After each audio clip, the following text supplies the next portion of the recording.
The warden angrily threw a rock at the wall, but it resulted in a strange echo. He stepped forward to take a closer look. He discovered a hole had been smashed through the poster on the wall. So he tore down the poster. What met his eyes was actually a bottomless tunnel. Realizing that a prisoner had escaped, the prison immediately mobilized all its police force, conducting a carpet search within a 10-mile radius. But in the end, they only found in a sewer a stained prison uniform, a bar of soap, and a small rock hammer that was about to fall apart. This was the Shawshank prison escape that shocked all of America, and also the greatest miscarriage of justice in film history. An innocent banker sentenced to life imprisonment took less than 20 years to dig through what was claimed to be the world's most secure prison, and even managed to walk away with all of the warden's wealth. In 1947, Shawshank Prison welcomed a new batch of prisoners. They all looked ashen and gloomy. In contrast, the old birds in the prison appeared unusually excited, because this was one of the few good betting opportunities of the year. Most of them placed bets on this timid-looking chubby guy, betting that he would be the first to cry that night. But Red had his eyes on him, this frail-looking tall man, because he was wearing a suit, exuding an air of wealth, would surely not be able to accept the fall from heaven to hell. For this, Red made a heavy bet of 10 cigarettes. I bet 10 cigarettes. Come on. As the prisoners were led neatly to their cells, the warden introduced them to the rules here. First, you must believe in the Bible. Second, you must follow the rules and not talk back. However, one prisoner asked at an inappropriate time, "When do we eat?" The warden gave a signal, and the guard beside him immediately walked up to that prisoner. "When we tell you to eat, you eat. When we tell you to shit, you shit. When we tell you to piss, you piss. Do you understand? You scum." After witnessing the warden's authority, this group of prisoners officially began their prison life. The first step of entering prison is to first endure a messy wash with a water hose, then have disinfectant powder sprinkled on your body, and then receive your respective prison uniforms and Bibles, returning one by one to the dark, sunless cages. Only when the iron gate locks will you truly realize that you have fallen into the abyss.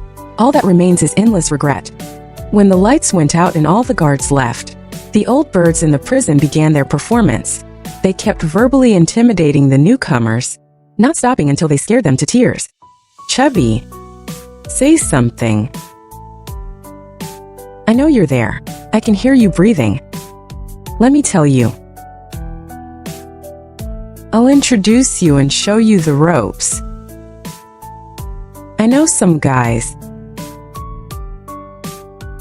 would be very happy to get close to you, especially with that soft, chubby body of yours. Oh my God. I don't want to be in prison. Someone won the bet. I want to go home. The chubby guy takes the prize." The atmosphere in the prison was instantly ignited. The chubby guy's emotional breakdown plunged the old prisoners into an excited frenzy. But the noisy commotion soon attracted the guard captain. "Let me out. Are you crazy? You've got some nerve. Please. I shouldn't be here. It shouldn't be me. Shut up, man. You've made a mistake. You don't understand. I shouldn't be in prison. Open the cell door." The incessant crying soon made the captain lose his patience. He dragged the chubby man out and beat him severely. The crowd that was previously jeering fell silent instantly, fearing that the next second, the captain's baton would strike their own faces. Under the dim yellow light, the air was filled with the scent of blood and despair. As the second in command of the prison, the captain always advocated using violence to maintain authority and order, and was the most vicious presence in the entire prison. At breakfast the next day, Haywood, who had bet on the chubby man, had a good harvest. He wanted to thank the man after he was discharged from the infirmary, but was told that the man had died last night. The captain had beaten his head severely, and there was no doctor on duty in the infirmary that night. The body just stayed there until dawn. What was his name? None of your business, rookie. What does a dead man need a name for? Andy wanted to know the man's name, but he was warned not to meddle in other people's business. He had no choice but to lower his head and focus on his meal, only to discover that the prison's porridge actually had a hidden source of protein. "Do you want to eat this?" "I have no such intention." "Then can you give it to me?" He handed the bug to the other person with a look of surprise, while the old man showed a smile as if he had found a treasure. Andy thought the man had some kind of eating disorder, but the next second the old man fed the bug to the little bird in his arms, raising the fledgling until its wings were fully grown and then letting it fly away, was the old man's way of pinning his hopes and longing for freedom. Over the next month, new inmates continued to have emotional breakdowns one after another, but Andy, whom Red had bet on, remained completely silent. He began to feel a strong sense of curiosity about this rookie who had made him misjudge the situation and cost him 10 cigarettes. But Andy always kept to himself, not getting close to anyone, and always looking preoccupied, until this day, when he took the initiative to talk to Red. "My name is Andy Dufresne. The banker who killed his wife." "What for?" "To tell you the truth, I didn't commit the crime." "Then you've come to the right place. Everyone here is innocent, believe it or not." "Haywood, why are you in prison?" "I'm innocent, framed by my lawyer." However, what Red didn't know was that Andy was truly innocent when he was imprisoned. That night, he had a few sips of strong liquor, then loaded his gun, intending to shoot his unfaithful wife before he could act. His wife and the golf coach both died in the house. Andy's footprints and fingerprints were found near the crime scene. Later, the police even dredged up his pistol from the river. Coincidentally, the caliber of the gun perfectly matched the bullet found in the victim. Coupled with the undeniable motive for murder, the lawyer imagined his entire series of criminal acts. Unable to defend himself, Andy could not find any evidence to refute it. Naturally, he was judged by the judge to be the murderer. "I sentence you to 2 consecutive life terms, one for each of the 2 victims." Court dismissed. Just like that, an innocent bank vice president was sentenced to life imprisonment for a trumped-up charge. This is also why Andy was always preoccupied and depressed.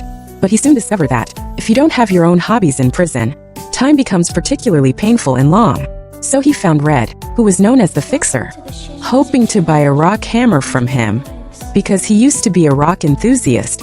He wanted to pick up his old hobby here, but Red was very wary. "I think you want to hammer someone's head." "No, no one here bothers me."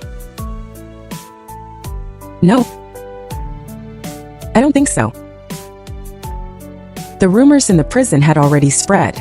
The notorious sisters had long coveted Andy. They never considered the consequences of their actions. They have ruined me. But Andy promised that he would never use the rock hammer to hurt anyone. Besides, it was a harmless mini hammer. Red then reluctantly agreed. Soon it was the day for the prison to receive supplies. Red, who had many connections, easily obtained the rock hammer Andy needed. He returned to his cell and couldn't wait to check it. But he soon breathed a sigh of relief, because this little hammer had no lethality, and certainly no ability to dig a tunnel. If one wanted to rely on it to escape, it would take at least 600 years to dig. So he felt very relieved to give the hammer to Brooks, who was responsible for delivering books, and then it was passed to Andy by Brooks. The transaction was completed quietly. But the seemingly calm prison life often hides turbulent undercurrents. Although Andy kept to himself and didn't provoke anyone, some trouble always finds its way to you. It always finds its way to you. The sisters in the prison targeted Andy. 31,804. Quiet baby. 31,804. Although Andy never gave in, the other side had strength in numbers, and they were all vicious thugs. Andy's resistance only served as a signal to stimulate them. Red hoped that Andy could win and walk away unscathed. But prison life is not a fairy tale. Being assaulted by the sisters became his daily routine. Andy's face was always covered in new injuries. They were medals of his defiance, but also signals of failed resistance. His expression grew gloomier day by day. In this inescapable life cage, it was a double blow to both body and spirit. But there is no dead end ahead. Hope is just around the corner. The turning point came in the spring of 1949. The prison needed to recruit 12 volunteers to repair the roof of the factory outside. For the prisoners who had been trapped in Shawshank for a long time, it was a rare chance to breathe the outside world, a chance for a breath of fresh air. So everyone scrambled to sign up. And Red, the prison's go-to guy, bribed the guard with a pack of cigarettes for each person to secure a spot for himself and his friends for this outdoor work detail, which of course included Andy. While working, Andy overheard the captain complaining that his brother had passed away, leaving him an inheritance of $35,000. But the US government was going to take most of it in taxes, and if he filled out the forms wrong, he would have to pay even more out of his own pocket. Let me tell you, that's Uncle Sam for you. He'd squeeze blood from a stone. Andy, however, at that moment Andy, under the puzzled gazes of everyone, walked straight up to the captain. "Mr. Hadley, do Do you trust your wife? That's interesting. It'll be even more interesting when I beat you to a pulp. I mean, will she hold you back? Enough. Move aside, he's got a death wish. He's going to push Andy off. If she's trustworthy, you can keep the 35,000. What did you say? 35,000? 35,000? You get it all. All of it. Every single cent. You better not be messing with me. To keep it all, just gift it to your wife. The IRS allows a one-time tax-free gift of up to 60,000. My goodness, tax-free? Yes, the IRS won't get a single penny. As a former vice president of a major bank, Andy knew every law regarding money and knew how to use loopholes to avoid taxes legally. More importantly, he could help the captain fill out his tax returns for free, saving him a large sum in lawyer fees. And in exchange, he just needed to buy each of the prisoners 3 beers. Working men deserve a drink to feel like men. That's my humble opinion. The captain was swayed by Andy. So on a beautiful spring afternoon, the prisoners didn't have to work. Instead, they were enjoying ice-cold beers, treated by the meanest guard in Shawshank prison. Sitting in the sun, feeling like free men. Like we were fixing our own roofs. Feeling as free as the Creator himself. And Andy, he sat alone in the shade, with a strange smile on his face, watching us drink his beer.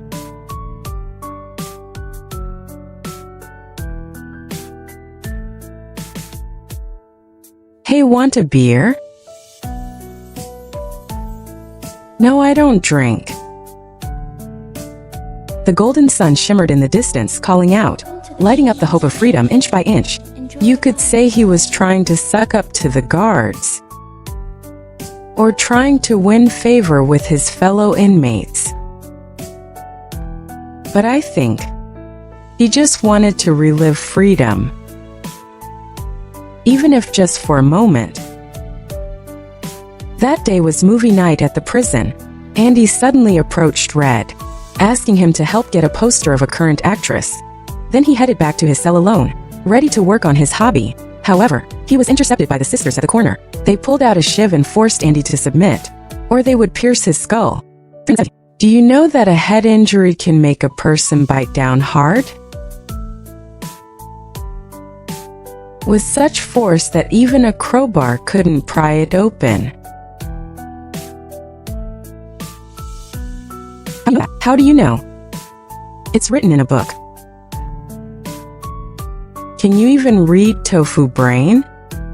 Hearing him say that, the sisters didn't dare to touch him, but they beat him half to death in a fit of rage. He ended up lying in the infirmary for a month. And the leader of the 3 sisters only got a week in solitary confinement.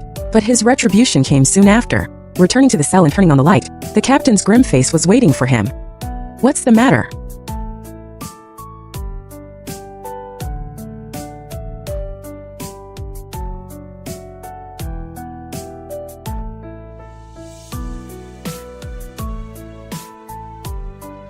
The power of knowledge was manifested at this moment. While Andy was hospitalized, no one did the captain's taxes, and the culprit would bear the full brunt of his anger. No. Help me.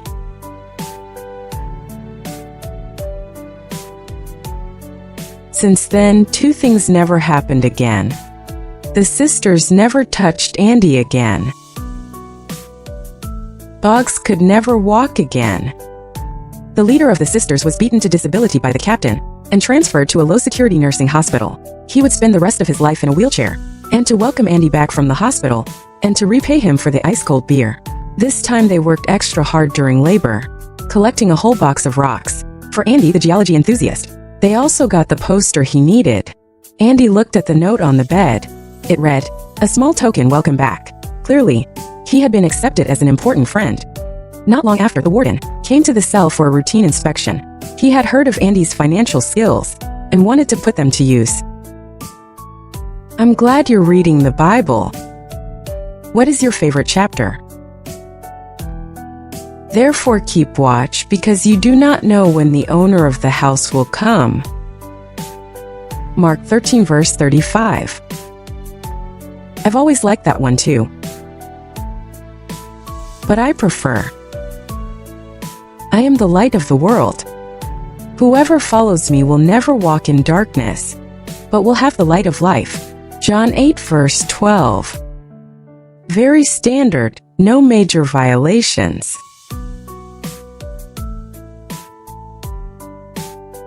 Well, I don't quite approve. However, making an exception wouldn't hurt. The warden deliberately did him a favor, so that Andy would serve him better in the future. Almost forgot. How could I take your Bible? Salvation lies within. Yes, sir. A few days later, Andy received the warden's favor, being assigned to the easier job in the library as an assistant to Brooks. But his role as an assistant was practically useless, because most people in prison were illiterate, and hardly anyone read books. But having company was quite nice. Dufresne. At this moment, Andy heard the captain calling his name, and finally learned the true purpose of being sent here. I'm Deakins. I'm planning to set up an education fund for my children. At this moment, Andy no longer seemed like a prisoner, but was providing consultation to the prison guard as an equal. His professional ability was top-notch. In just 1 year, half the guards in the prison came to him to fill out tax forms. A year later, including the warden and the staff, everyone came for his reputation. Later, even the nearby baseball team and the guards from the prison next door came to ask for his help. And whenever business was busy, it was also Red's happiest time, because he could serve as Andy's assistant and be transferred away from the exhausting factory work. In addition, Andy also asked the warden for funding to expand the library, but was told that the prison's budget was all spent on guarding the prisoners. However, he still agreed to help Andy send a letter every week to apply for funding from the state legislature. It's just that every letter sent out was like a stone sinking into the sea, receiving no response at all. One day in the prison, something alarming happened. Brooks, who had always been harmless, actually held a knife to someone's throat. After much persuasion from everyone, he finally put down the knife with a face full of sorrow. Turned out, Brooks, who had been in prison for 50 years, was granted parole today, but he didn't want to leave at all. In Red's words, he had been institutionalized by the prison. When you first enter prison, you hate the high walls around you. Later, you get used to living with them. Eventually, you find that you can't live without them, because only here can you realize your value. This is the institutionalization of prison. Brooks set the bird of freedom free, but could not free his own heart that was firmly shackled. After half a century, coming into contact with a long-lost society again, he was dressed in a suit, dressed himself neatly, but was as nervous as a child on the bus. His eyes were filled with fear of the unknown. The world inside the prison never changes, but the world outside changes with each passing day. Cars that were rarely seen in childhood have now become the most common passers-by on the street, and Brooks, who played an important role in prison, became a burden that was shunned when he came outside. The government arranged a job for him as a packer, but being old and frail, he was clumsy, and his memory was not good either, often suffering complaints from the store manager. At night, he always woke up from nightmares, sometimes not even knowing where he was. An old man that no one cared about, with no family, no friends, and certainly no love. He could not find the value of his own existence. Those days of being needed in prison turned out to be a kind of blessing. It's just a pity that everything could not go back. He carved "Brooks was here" on the wall, and then left this world forever. When they received Brooks' hopeless letter, everyone just felt a sense of regret, and how to be needed by society again after being institutionalized became a difficult problem they would have to face in the future. At the same time, Andy also received another letter. The state legislature couldn't stand his constant harassment, so they sent $200 and some old books and miscellaneous items, begging him not to write any more letters. But this obviously couldn't dismiss Andy. "From now on, I'm going to write 2 letters a week. You really are stubborn." While sorting through the miscellaneous items packed by the other party, Andy found a record among them. So he risked breaking the rules, went to the broadcast room, and played "The Marriage of Figaro."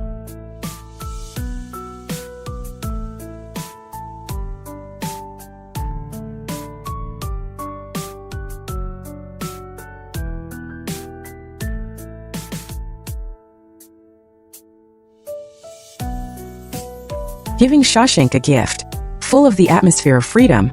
At this moment, whether it was the guards or the prisoners, all equally enjoying the inspiration of art. Music erased their class differences. Everyone was no longer a prisoner seeking atonement, nor were they enslaved machines, but free people feeling the sunshine and the singing. The singing soared to the clouds, surpassing the dreams of discouraged prisoners. Like a bird flying into a prison cell, tearing down the high walls around. In that very moment, the prisoners of Shawshank seemed to regain their freedom. Art is a mirror of the free spirit. Singing is the wings that break the shackles, letting the soul bloom wildly. It is just a pity that this baptism did not last long. The price of enjoying a moment of freedom was 2 weeks in solitary confinement. But Andy felt it was worth it, because music can bring freedom and hope. It is a longing that high walls cannot trap. Deep inside a person, there are things they cannot find and cannot take away. That belongs entirely to you. What do you mean? Hope. Hope? Friend, let me tell you. Hope is dangerous. Hope can drive a person crazy. 30 years of prison life had long made Red compromise with reality, resign himself to Shawshank, because in prison, every 10 years there would be a parole officer to determine if the prisoner had reformed and grant the right to freedom. Red was full of hope every time, guaranteeing that he would no longer be a danger to society. But every time he was labeled as denied parole, this cycle of hope and despair was like the never-ending monsoon on the wilderness.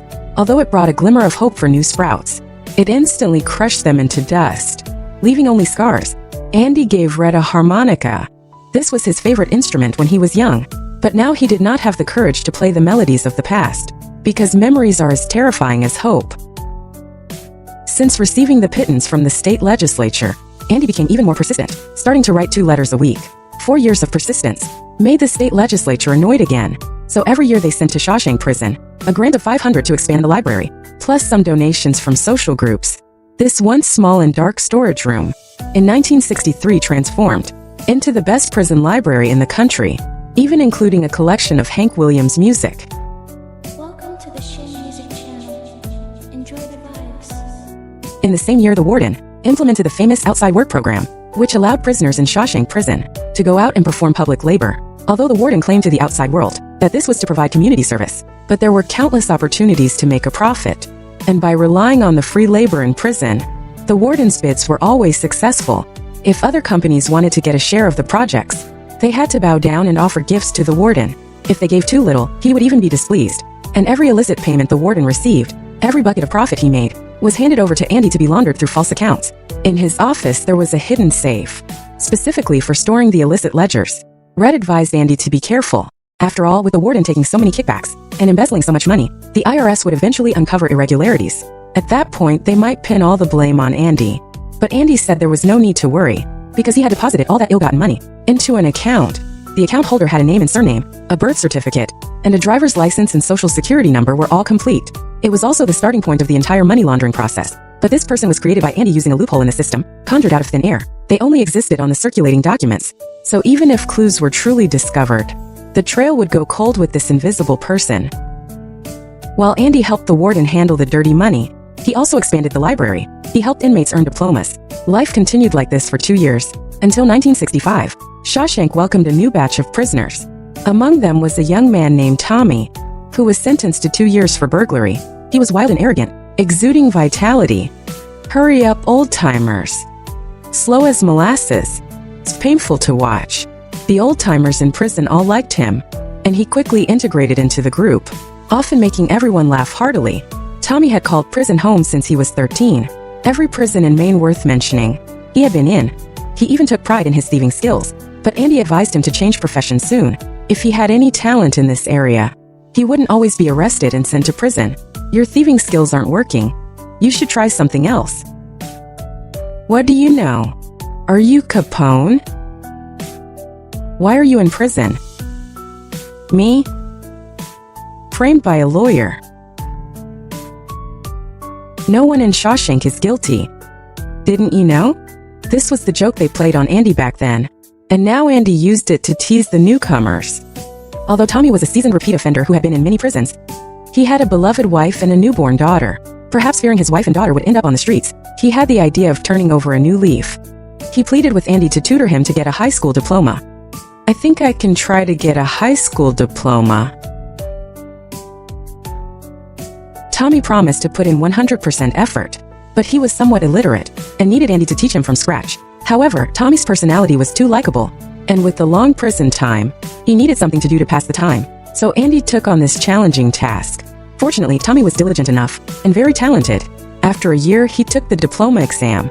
However, when the time came, but he felt terrible because there were many questions he couldn't answer. He probably didn't get a single one right. It was like reading Chinese. Wait until the scores come out. Let me tell you the score.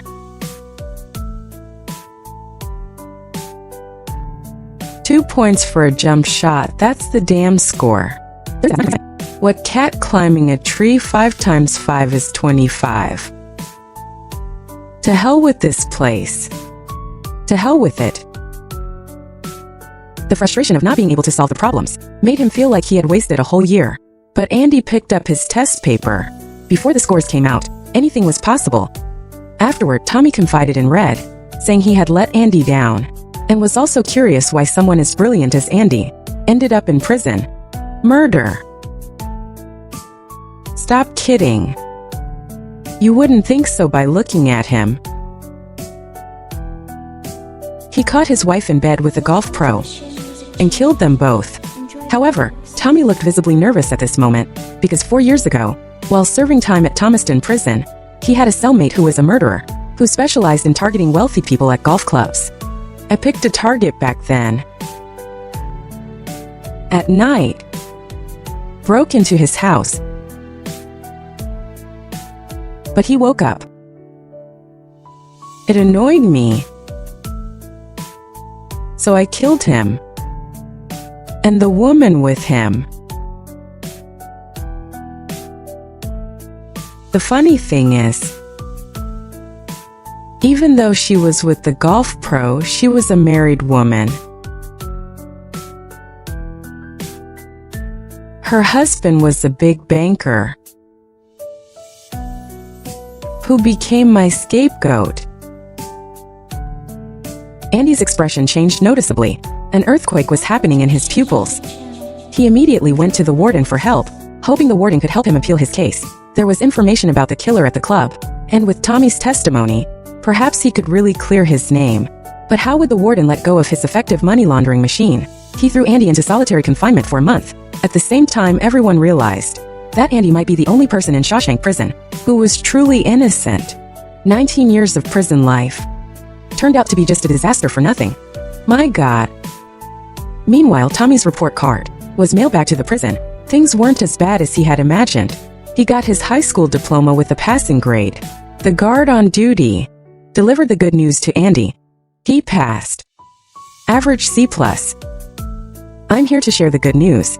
Andy was genuinely happy for him, but felt even more sorrow for his own life. That night, Tommy was summoned outside the prison, confused. The warden was already waiting for him. He claimed his conscience was uneasy, and he wanted to help appeal Andy's case. I need your assistance. I need to have absolute certainty to appeal the case. I need to know if what you said is the truth. Yes, sir.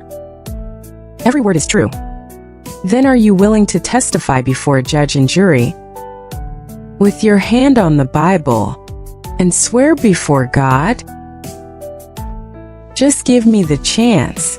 Tommy was naive and simple-minded.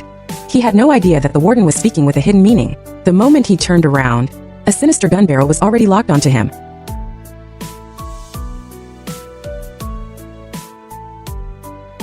The sheriff and the warden were birds of a feather. Beneath their polished, respectable exteriors, they hid ruthless and cruel faces. They fabricated a lie that Tommy was attempting to escape, to cover up the truth of their cold-blooded murder. But Andy had long seen through the warden's hypocrisy. He was the one in Shawshank Prison who was the most deserving of judgment. Andy was determined not to be complicit with him anymore. But the warden threatened him, saying if he didn't continue to launder money, he would throw Andy into a cell with perverts and make his life a living hell. At the same time, he would bulldoze the entire library, burn all the books, and turned Shawshank Prison into a savage place. Then, he threw him into solitary confinement for a month. 60 days without seeing the sun made Andy seem like a different person. What he said became incomprehensible. He said he wanted to go to Zihuatanejo, a small town in southern Mexico. The people there call the Pacific Ocean, an ocean with no memory, and he planned to buy a boat by the sea and open a hotel. Red became more confused the more he listened, thinking it was just a pipe dream. You shouldn't have such delusions. It's like a foul dream rising from the sewer. Mexico and here are worlds apart. That's true. They are at the ends of the earth. But I guess a man has two choices. Get busy living, or get busy dying. Before leaving, he asked Red for one more favor. If he were ever lucky enough to get paroled, he should go to a hayfield in Buxton. There is a stone wall there, and a beautiful oak tree. It was where he once proposed to his wife. Promise me, Red. If you ever get paroled, go find that place. Under the stone wall, there is a strange rock. A piece of black volcanic glass. Buried underneath is something for you. What did you bury? Move it and you'll know. Red was completely baffled. Everything felt to him like he was giving his final words. And Haywood also mentioned after hearing about it that Andy had asked him for a 6-foot rope today. This made Red even more worried. Could it be that Andy, with no hope of overturning his case, intended to take his own life in the night? That was the hardest night of Red's life. Time seemed to be stuck in a crack, waiting forever for the dawn to come. When the morning roll call bell rang, Red couldn't wait to look next door. But he couldn't see Andy's shadow. Soon the prison guard also noticed his absence, and walked toward his cell, grumbling, "Damn it, I still have to wait for you. If you dare to waste my time, you'd better be sick or dead, otherwise you're finished." But when the guard arrived outside the cell, he realized that he might be the one who was finished. Oh my God. The prison alarm sounded immediately. Shawshank Prison, known for being impenetrable, had a prisoner vanish into thin air today. In the entire cell, only a pile of broken rocks remained, and a few art posters. The furious warden threw a rock at the wall to vent his frustration. The rock pierced through the poster, revealing a bottomless tunnel. The prison guards were immediately mobilized, but in the end, they only found Andy's prison uniform and escape tools. Turned out that 17 years ago, Andy had intended to carve his name into the wall, but unexpectedly, a piece of stone chipped off easily.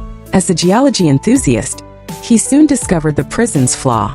The walls were old and neglected, and the stone was dry and brittle. From that moment on, he conceived the idea of escaping.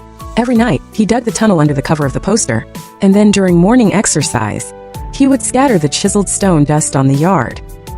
After Tommy's death, he fully recognized the warden's ugly true colors, and realized that justice would never come. He needed to redeem his soul in his own way.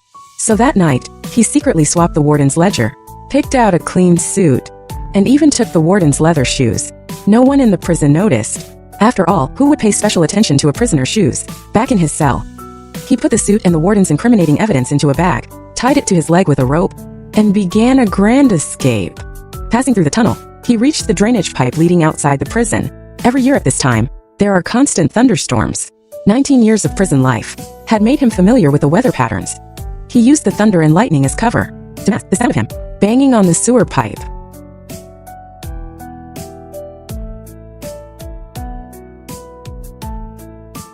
A stream of sewage gushed out instantly, accompanied by an unbearable stench. This was the final 500 yards to freedom, and the last hurdle Andy had to overcome. He vomited every few steps he crawled, but the longing in his heart always guided him to crawl forward. True freedom is never born in the light, but is a flower that struggles to bloom from the depths of filth. Accompanied by the howling storm, came the lightness of a body freed from shackles, the exhilaration of a soul breaking out of its cage, and the fragrance of relief after a long drought.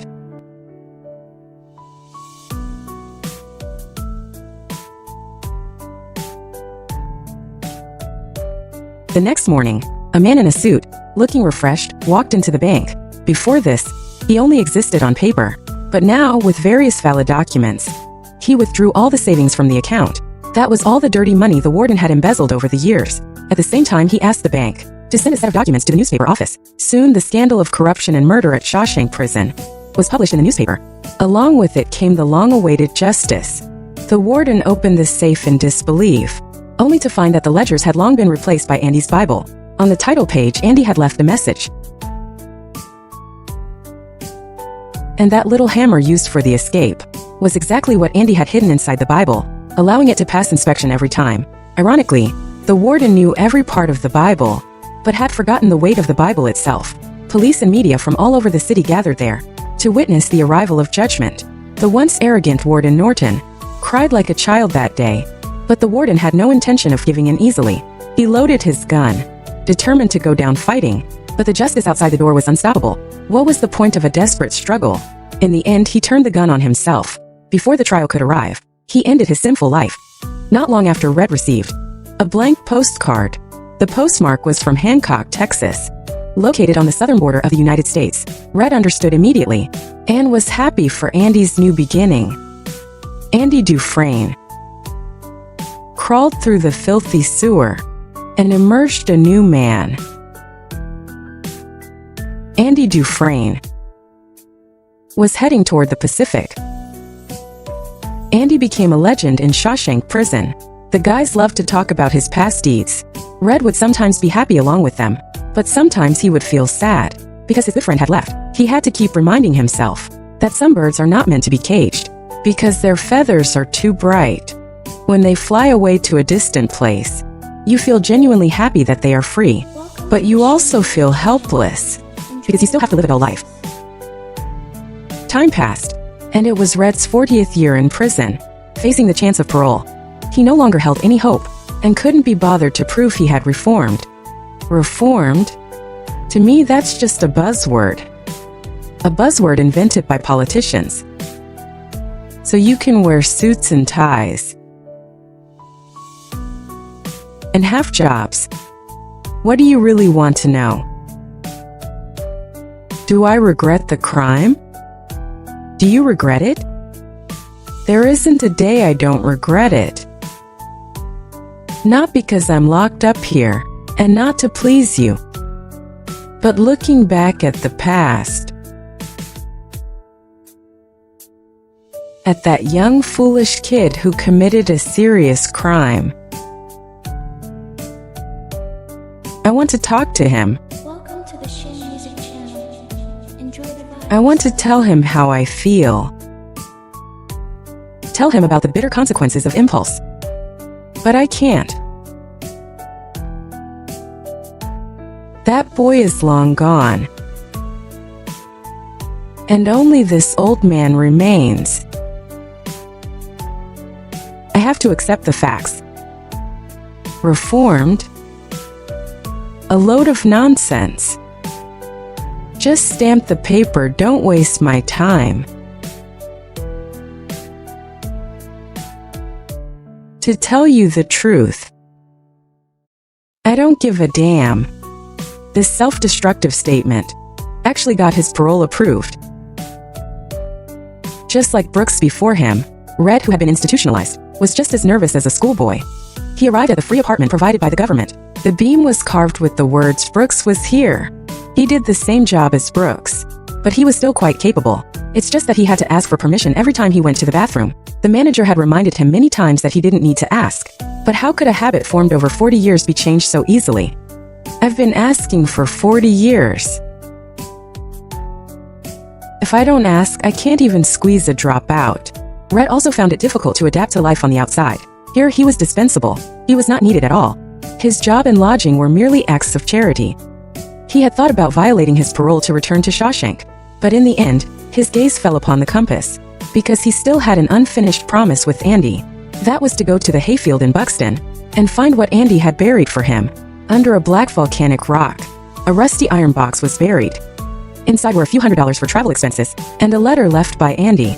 Dear Red, by the time you read this, you will have been released. Since you've come this far, why not go a little further? You remember the name of that place, don't you? Zewataneo. Please come and help me fulfill the plan. I have the chessboard ready and waiting for you. Remember, Red. Hope is a good thing. Maybe the best of things. And no good thing ever dies. I hope this letter finds you well and that we meet again. A living you. Your friend, Andy. After reading it, Red felt a mix of emotions. He never expected that in Andy's heart, he held such great importance. And in the face of true friendship, even despair can grow wings. Red did indeed violate his parole, but he didn't commit any crimes. Instead, he chose to leave the city to reunite with Andy. He thought the police would set up roadblocks along the way to catch him. But in reality, no one cares about an old man. His disconnection from the real world once made him feel life was meaningless. But now the sincere bond between friends became the belief that sustained his will to live. Waiting always has an end, and soulmates will eventually reunite. On that beach without memories, the two let go of their heavy pasts and walked toward a new chapter of life. I think the real prison is not Shawshank built of steel and concrete, but the free will eroded by the system. It needs no bars or shackles, yet it can still, in places without restraint, turn people into walking corpses unable to take a step. And to break out of the prison of the mind, what I need is a soul that pursues freedom, and to maintain a longing for beauty. This comes from an appreciation of art, and from the influence of cultural knowledge. And this is why Andy was willing to risk solitary confinement, to let the marriage of Figaro pierce through the stone walls, and why he persistently wrote letters to the state senate every week, to request the expansion of the library. The body may be imprisoned, but the soul can always split the clouds to touch the stars. As Andy once said in his letter, hope is the most beautiful thing in the world, because it allows people, when trapped in prison, to still maintain the source of power to save themselves. It is the choice, even in despair, to strike millions of times toward the light. Life is not long enough to hold the sorrows of the past. Poetry and distant places are the aspirations for the future. Perhaps in everyone's heart, there is a dark memory like Shawshank. But as long as you head south along the direction of your longing, we will eventually, at the break of dawn, hear the call of the ocean. Then the sea breeze will wipe away the sorrow from your eyes, and blow away the regrets of the past. And the waves will guide you to sail into a new course of life. Always keep hope. Always keeping hope is self-redemption.